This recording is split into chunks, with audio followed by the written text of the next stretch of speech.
All right, time now to check on what's trending today around baseball and moving the needle, starting in Hollywood, where the screenplay is based on actual events and the drama is very real as Freddie Freeman will face his old team for the first time, and we are here for it. So now when the defending champs let their star player walk, guys, fans were less than pleased, but his replacement is hitting over 400. Hannah, did Anthopoulos make the right move in letting him go? Ooh, I think maybe he did. I think I saw this one coming even before the lockout. Everyone was like, "This, no way, they don't bring back Freddie Freeman." But I think it's actually good for the fans. As tough as it was for them to stomach Freddie Freeman leaving, what I think is like really cool is to have an organization win a World Series and then not just sort of ride that high for a while, but actually look at how they can get better for the long term. And I think that's what they did by sort of upgrading in terms of the deal and the age and the length in terms of years, not in ability yet, but sort of going from Freddie Freeman to Matt Olson. I think we almost never see this. You know what I mean? Like, what's a time that you've seen an organization say, this was an expensive player, this was a cornerstone, but this is a spot where we're going to bring in somebody else who's also expensive, also a cornerstone, but a little longer-term potential. Yeah, we did see it. Albert Pujols with the St. Louis Cardinals, right? You look at that situation, Albert Pujols didn't necessarily bring that same energy, that same vibe that he had with the Cardinals over to the Angels, but now you look at what Alex Anthopoulos did, went out and got him Matt Olson. He had a backup plan. He knew if Freddie Freeman wasn't going to sign back, he was going to find the next best thing. A younger Freddie Freeman who plays better defense at first base, Gold Glove defense. So if you can't get Freddie Freeman, you got to go to the next best thing. So you look at what he's already done. You can't replace Freddie Freeman, right? You can't replace the type of person he is, the personality, the leadership, but what you can do is bring some of that same production into the lineup.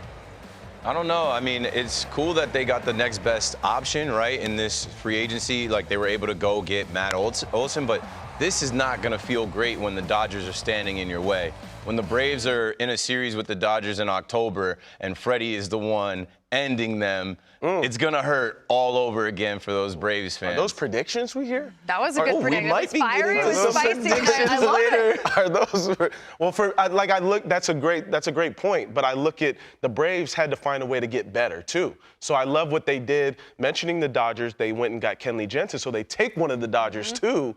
So, I mean, if there's some way to combat it, that's how you do it. Well, tonight in LA, the Braves are going to have to do something they've never had to do before, which is face Freddie Freeman. I am so curious to see how this whole thing plays out. By the way, were you calling Matt Olson a poor man's Freddie Freeman? No, You were calling Freddie Freeman the poor man's an older, slower Matt Olson. Moved on. The reason why is because we've seen how those long-term contracts play out over time. So to the Braves situation, it's smart for them to be able to say, okay, if we can't sign him to the contract that we want, we have to be able to sign the next best guy to that same And they brought contract. Matt Olson on before Freeman actually departed officially. Yeah. Right. And they knew that they had an preemptive opportunity, and you're still trying to be able to sign him. They didn't know 100% that you're going to be able to sign Olson to a long-term contract. But what they did do is know that he's a hometown dude and know that that's the spot for him now. And with that lineup, with that defense, bullpen, pitching, everything is good. It seems like we're pretty much on the same page on this issue. We asked the fans, though, in the Twitterverse. We had some interesting response here. Yeah, it's been a week in all caps. Why don't you chill?